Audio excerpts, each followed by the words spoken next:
Okay, now we're going to start on the attachment of the snowblower, which is fully assembled obviously, because when you take it off at the end of a season you don't disassemble it, you leave it exactly as it is, making it much easier to fasten it back on.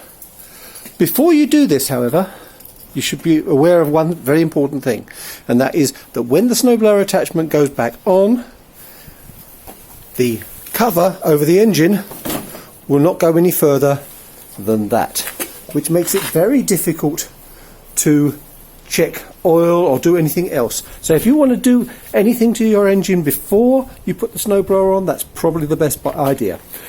Normally you can get it right back to there and you can get to everything, no problem at all. Just a bad design in that respect, the fact that the snow thrower tends to push this bit here, there, pushes against the front of the tractor like that and prevents this going up too far. Just an important piece of information. Okay, before we start, we're going to make sure we have everything.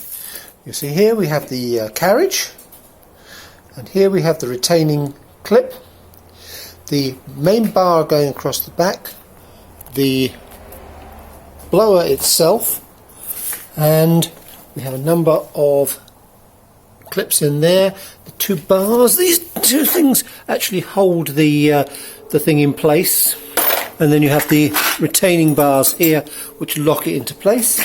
And I think that's everything we need. Oh, one other thing we do need is we need the screw here from the other one, which then is going to fit into this and hold this new retaining bracket in place. So again, we're going to use the same size, which is the 5/16, and we're going to assemble it from here. Now the next bit is pretty straightforward. You're supposed to be able to take the carriage, rest it on about a 4-inch piece of timber, and then hook it up over the bar above. Unfortunately, the bar above is hidden by this hanger. It's much simpler if you take the little clip here out, drop the hanger out of place, and then you'll be able to see the hooks which the carriage rests on. So let's take those hooks off and then we'll come back and revisit. Now it's a bit dark, but you can see here, this is the bar that this hook is meant to rest on. So it's much simpler now with that out of the way. I'm going to continue now and then put those two up into place so you can see what they are. See that is now hooked into place here over the bar, and you'll also see at the back here there's a hole which is meant for a couple of bolts to hold it into place. I'm now going to put those bolts into place. So we've put the carriage into place, looking over those hooks here, and then we've put the bars in place like this. You'll notice that basically they go in at an angle like this and then down to lock into place. They seem loose, but they're okay. To route the belt, you notice the belt goes around the main belt and around the other side of this belt, so when it pulls in place you see it tightens up the belt, and that's when it actually locks it, or actually pulls it in and says that's where I'm going to drive the snowblower. You now have to install the PTO cable, and I'm going to use the diagram in the manual to show you how it's done. If you take the cable here, the spring here, which is still attached to the tractor, hook it under this hook here, which is on the top of this particular pulley, pulling it back a bit as you put it into place. Then you slide this piece into place, you slide it in like this, and like that it drops into place, and then use the same clip that you had that one installed on the deck with, clip it back into place into the deck, and now it's properly and solidly fitted. Sorry I can't show you the underside, but it's just not enough light, and a lot of this you're going to have to do by feel rather than by sight. Now we put the hanger bars back on. Take the hanger bar, first of all, pull that right the way down to as near to the ground as possible. That makes it easier to put them on. So we take the hanger bar here, lift it up, put it onto the bolt like that. take the clip that's provided, which we took it off with last time, open the clip and there we are. Now that's now solidly attached, and we do the same on the other side. Now we put the new keeper bar into place. You know, put it into place like this so it fits like that. I haven't bothered putting the other side in yet. What I'm going to do first of all is I'm going to put the screw into place and then push it into place on the other side. So first of all, let's put the screw in.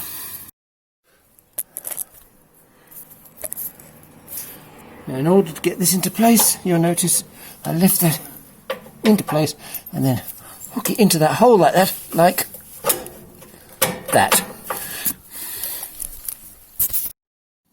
And then we tighten the 5/16 bolt into place like this.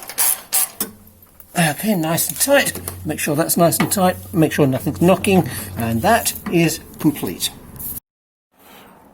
We're now going to make sure that the rail assembly is correctly set up to be fastened onto the tractor.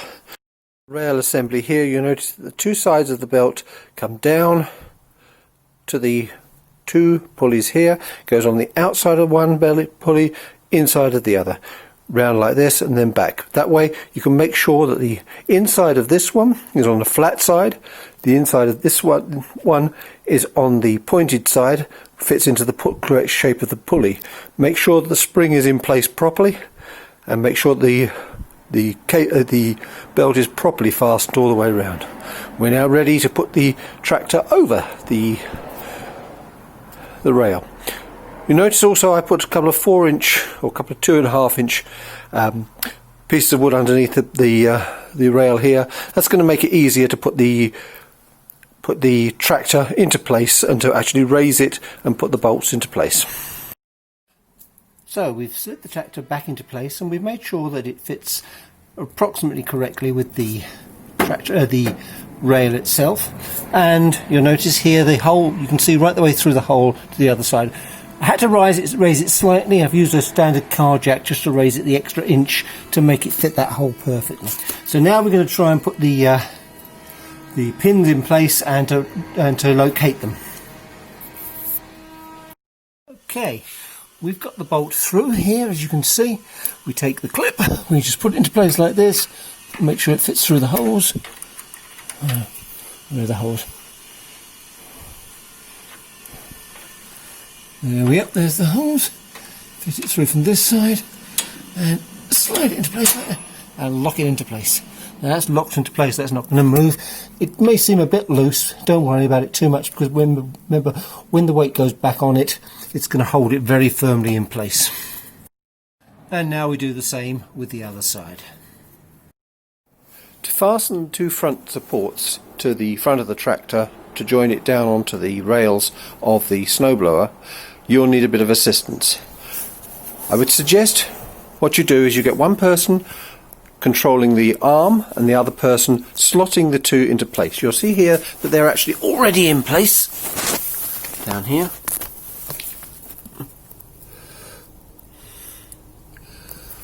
And when you move the bar here up and down, you will notice that this part here will align with that hole or not. Slip it into place, put the clip on, and that side's done. You've got to do it 2 times, once on each side. But in order to make sure it works properly, what you do is you come back to here, you release the bar here, and you adjust it up and down until it becomes in the right position to go into the hole. You then hold it in that position while the other person pushes it in and puts the clip on the other side. Do the same on the other side, the job is done. We now have 2 tasks left. Number 1 is to actually put the belt into place. As you can see, it's here lying underneath. We'll do that in a second. And the second thing is to insert into the holes underneath here the retaining bolt, which is here. We'll do that now. This part is a 2-man job. First of all, we have to move these out of the way like this. Unfortunately, you can't do that using your hand.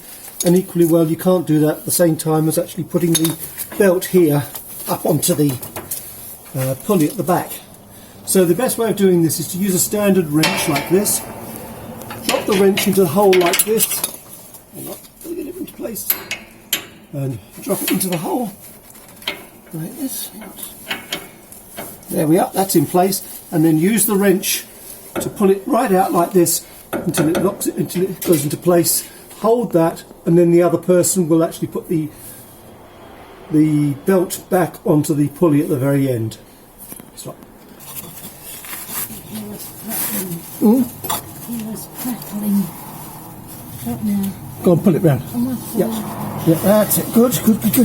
How far does it have to go? There we go. And into there like that. A bit further like that. And oh, go on. There we go. A bit more.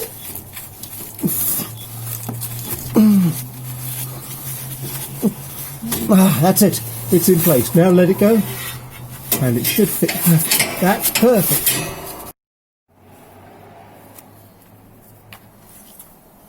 Okay, if we're going to put this bar in place, we slide it into the carriage on one side with the clip on the end of it, come across to the other side,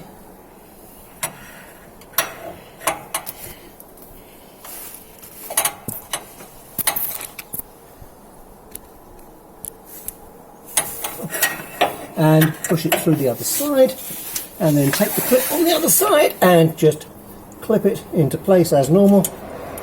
Pretty straightforward, like that. And now that's locked in place, and the job now is complete. All we have to do now is make sure everything operates correctly. Just for final reference, you'll notice, remember I said to you originally, better do anything with the engine before you put the snow thrower on? Well, that's why. It won't open up any further than that. It's enough space to get to the oil, it's enough space to get some more gas in, but that's about it. So as I said before, if you need to do anything with the engine, do it before you put the snow thrower on.